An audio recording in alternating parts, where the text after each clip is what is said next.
Good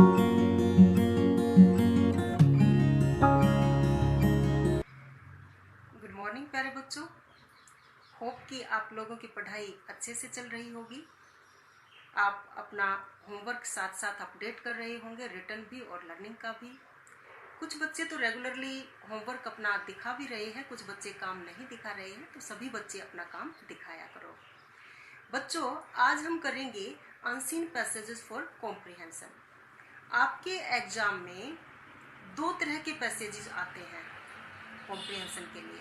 एक तो scene passages for comprehension और एक अनसीन पैसेजेस फॉर कॉम्प्रिहेंशन। तो जो सीन पैसेजेस फॉर कॉम्प्रिहेंशन है वो आपकी जो फर्स्ट फ्लाइट बुक है डिटेल्ड स्टडी के लिए, उसी में से आएंगे, प्रोज सेक्शन में से भी और पोएट्री सेक्शन में से भी। और जो अनसीन पैसेजेस फॉर कॉम्प्रिहेंशन है वो आएंगे, कहीं से भी एग्जामिनर आपको एक पैसेज दे देगा और उसके नीचे क्वेश्चन दे देगा, आपको उसमें से आंसर छांटने हैं। ठीक है, तो मैंने बताया कि जो कॉम्प्रिहेंशन पैसेजेस हैं वो दो तरह के आपके सिलेबस में हैं, एक तो सीन और एक अनसीन। ठीक है, खाली प्रोज सेक्शन में से ही नहीं, पोएट्री सेक्शन में से भी आपको फर्स्ट फ्लाइट में से कॉम्प्रिहेंशन स्टैंजाज आएंगे। ठीक है, तो इस तरह से यदि हम मार्क्स देखें तो कॉम्प्रिहेंशन पैसेजेस आपके 20 मार्क्स के हो जाते हैं, यानी कि 80 में से 20 मार्क्स आपके कॉम्प्रिहेंशन पैसेजेस के हैं।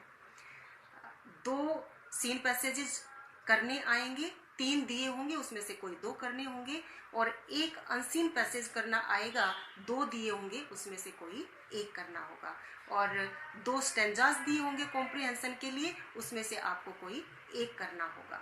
ठीक है, तो इस तरह से 20 मार्क्स 80 में से काफ़ी ज़्यादा नंबर है, तो आपको इस कॉम्प्रिहेंशन पैसेज को इग्नोर नहीं करना है, आपको इसकी प्रैक्टिस करनी है। अब हम देखते हैं कि करते कैसे हैं, आप कैसे सोल्व करोगे। आप इंग्लिश से डरते हो, ठीक है, तो इसके लिए पहले हम समझेंगे कि कॉम्प्रिहेंशन पैसेज होता क्या है, और कॉम्प्रिहेंशन के लिए पहले हम समझते हैं कि कॉम्प्रिहेंशन क्या है। ठीक है, तो कॉम्प्रिहेंशन शब्द बच्चों बना है कॉम्प्रीहेंड से। टू कॉम्प्रीहेंड मीन्स समझना।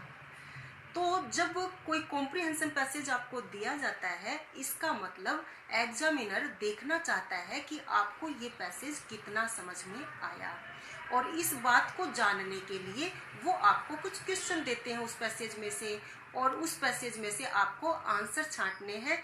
इस हिसाब से एग्जामिनर इवेलुएट करता है कि आपको ये पैसेज या स्टेंजा कितना समझ में आया। तो बच्चों, कॉम्प्रिहेंशन पैसेज चाहे वो सीन हो चाहे अनसीन हो, बिल्कुल भी मुश्किल नहीं है। ठीक है, तो इसमें थोड़ा सा आपको समझने की जरूरत है। यदि आपको समझाया जाएगा, आपको बताया जाएगा, या आप कहीं से इंस्ट्रक्शन पढ़ोगे, तो इसके लिए आपको तरीका बताया जाएगा कि कैसे अनसीन पैसेज या सीन पैसेज फॉर कॉम्प्रिहेंशन हम सोल्व करते हैं।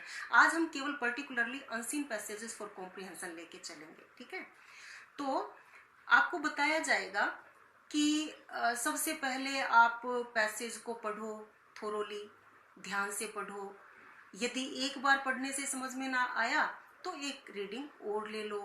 ठीक है, उसके बाद भी समझ में नहीं आया तो एक थर्ड रीडिंग और ले लो।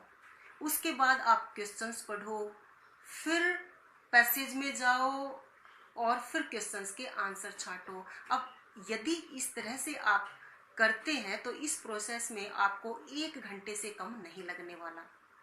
ठीक है, तो मैं आपको बताती हूँ कि ये क्वेश्चन सोल्व करने में ज्यादा से ज्यादा 10 मिनट, और जो बच्चा जल्दी कैच करता है वो 5 मिनट में ही इसको सोल्व कर सकता है। कैसे, देखो, हमें स्टार्टिंग में पैसेज को नहीं पढ़ना है, हमें स्टार्टिंग में ही फर्स्ट क्वेश्चन पढ़ना है। हमने फर्स्ट क्वेश्चन पढ़ा, फर्स्ट क्वेश्चन पढ़ते ही फिर हम पैसेज पढ़ना शुरू करेंगे स्टार्टिंग से। और आप यदि 1, 2 या 3 लाइन तक, या कई बार स्टार्टिंग में फर्स्ट लाइन में भी हमें जो है फर्स्ट क्वेश्चन का आंसर मिल जाता है।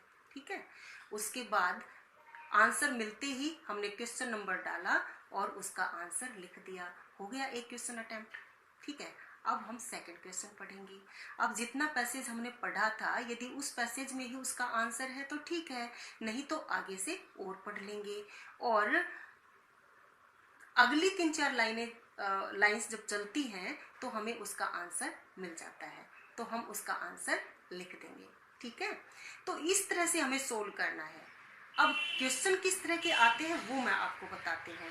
जनरली एक तो टाइटल पूछ लिया जाता है कि इस पैसेज का टाइटल बताओ।